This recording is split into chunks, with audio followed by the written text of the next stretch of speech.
اونٹوں کی پارکنگ کا ایک بڑا ہی انٹرسٹنگ واقعہ۔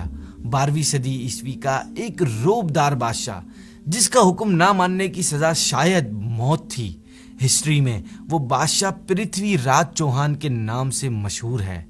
جب خواجہ غریب نواز رحمت اللہ تعالی علیہ اجمیر مائیگریٹ کر آئے تو ایک پیپل کے درخت کے نیچے آرام فرمانے کے لیے بیٹھ گئے۔ یہ جگہ وہاں کے بادشاہ پرتھوی راج چوہان کے اونٹوں کے لیے خاص تھی، مطلب یہ کہ یہاں صرف بادشاہ کے اونٹ بندھیں گے۔ اب جب اونٹ بادشاہ کے تھے تو اونٹوں کا بھی پروٹوکول تھا۔ راجا کے نوکروں نے آ کر خواجہ صاحب پر روب جھاڑنا اور چلانا شروع کر دیا کہ آپ یہاں سے چلے جائیں، یہاں بادشاہ کے اونٹ بیٹھیں گے۔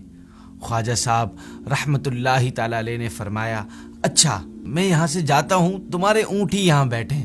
بادشاہ کے اونٹوں کو وہاں بٹھا دیا گیا۔ صبح بادشاہ کے نوکروں نے اونٹوں کو اٹھانا چاہا، لیکن ہر طرح کی کوشش کرنے کے باوجود اونٹ نہ اٹھے۔ They refused to stand up۔ اونٹوں کے رکھوالوں نے ڈرتے جھجکتے خواجہ صاحب کی خدمت میں حاضر ہو کر اپنی گستاخی کی معافی مانگی۔ ہند کے بے تاج بادشاہ حضرت سیدنا خواجہ غریب نواز رحمت اللہ تعالی علیہ نے فرمایا، جاؤ، اللہ کے حکم سے تمہارے اونٹ کھڑے ہو گئے۔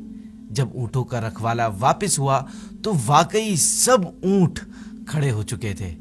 تمہارے منہ سے جو نکلی وہ بات ہو کے رہی، کہا جو دن کو کہ شب ہے تو رات ہو کے رہی۔ چاہے دنیا میں کوئی کتنے ہی بڑے مقام و منصب پر پہنچ جائے، لیکن حقیقی پاور اللہ ہی کی ہے، جو وہ اپنے ولیوں کو بھی عطا فرماتا ہے۔